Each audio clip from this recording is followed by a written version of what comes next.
Board of revenue کی supervision میں DC office جو ہے اس کو پاس جو ہے ڈیلیگیٹ کی جاتی ہیں، اور جتنے بھی یہ جو اسٹامپ وینڈر بیٹھے ہوئے ہیں وہ لائسنس باقاعدہ وہاں سے حاصل کرتے ہیں. اس کے بعد جو ہے اتھورائزیشن ہوتی ہے، پھر یہ جو ہے اس کا باقاعدہ لائسنس ملتا ہے کہ کون شخص اسٹامپ فروش کر سکتا ہے. جی بالکل، DC آفس سے اپلیکیشن موو کرتے ہیں اور اس کا ایک پروسیس ہوتا ہے، اس کے بعد اس کو یہ لائسنس. جو لوگوں نے پھٹے شٹے لگائے ہوئے ہیں عدالتوں کے باہر اور وہ اسٹامپ پہ اسٹامپ دیے جا رہے ہیں، علی بھائی اس کے لیے ضروری نہیں ہے آپ کورٹ میں بیٹھیں یا پھر آؤٹ سائڈ دی کورٹس بیٹھیں، یہ کہیں بھی بندہ بیٹھ سکتا، لیکن جو مین چیز ہے نا وہ اتھورائزیشن ہے، وہ لائسنس ہے آپ کا کہ وہ اس نے باقاعدہ تھرو پروسیس آف لا جو ہے حاصل کیا ہے یا نہیں کیا.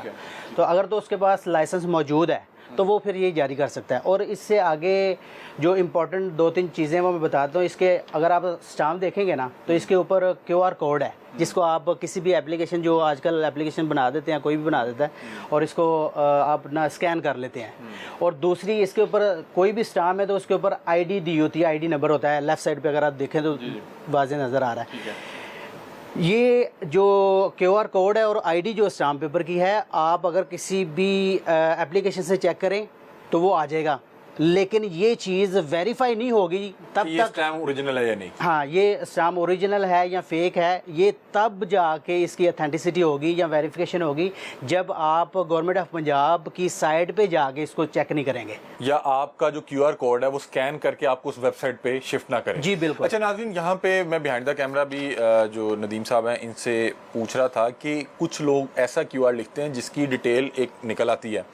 انہوں نے کہا کہ اصل میں آپ بہت سی اگر گروسری اسٹور پہ جائیں تو ہر پروڈکٹ کے اوپر ایک جو ہے اس کا QR کوڈ لکھا ہوتا ہے اور اس کی ڈیٹیل اس کمپیوٹر میں ڈال دیتے ہیں. یہ جو جعلی اسٹامپ فروش ہیں، یہ جعلی QR کوڈ جس کی ایک خود ساختہ ڈیٹیل رکھ لیتے ہیں کہ جی فلاں بندہ ہے، فلاں وینڈر سے بیچا، اتنے بجے بیچا اور اس بندے کو بیچا. اس کی اتھینٹکسٹی یا اس کا جو ہے اس کی تصدیق تب ہوگی کہ جب آپ اس کا QR کوڈ سکین کریں اور وہ QR کوڈ آپ کو لے کے جائے جو اسٹیمپ کی اوریجنل ویب سائٹ ہے جس کا ایڈریس ہے espunjab.government.pk، وہاں پہ جائے اور وہاں پہ اس کی تمام تر ڈیٹیل موجود رہا ہوں. تب تک یہ ایک ردی کا کاغذ ہے. بتائیں جی، یہ جعلی اسٹامپ پیپر اور یہ ردی کا کاغذ کیوں ہمیں 300-400 کا دے رہے ہیں جو کہ بعد میں کسی بھی کورٹ آف لا میں چیلنج بھی نہیں ہو سکتا؟ اس میں جو مین چیز ہے نا بھائی جان، اس میں یہ ہے کہ سائل جو ہے کلائنٹ ہے اس کے اوپر بھی ایک لائبلٹی امپوز ہوتی ہے، ٹھیک ہے، اور جس کے ساتھ ایگریمنٹ کیا جا رہا ہے اس کے اوپر بھی لائبلٹی امپوز ہوتی ہے. کہ فار ایگزامپل ایک آپ ایگریمنٹ ٹو سیل کرتے ہیں، رینٹ ایگریمنٹ کرتے ہیں. ہوتا یہ ہماری پریکٹس جو ہمارے معاشرے میں وہ یہ ہے کہ ہم اسٹامپ پیپر لے لیتے ہیں 200 روپے کا، 300 کا، 1000 روپے کا.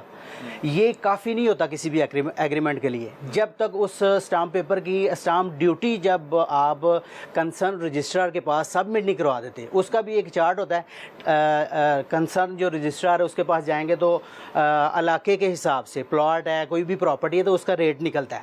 اگر آپ سمپل یہ 200 کا، 1000 کا یا 3000 کا آج کل جو نئے ریٹ نکلے ہیں وہ لے لیتے ہیں، اور لاکھوں کی پراپرٹی کا، کروڑوں کی پراپرٹی کا آپ ایگریمنٹ صرف اس کے اوپر 3000 پہ کر لیتے ہیں تو یہ ناکافی ہے.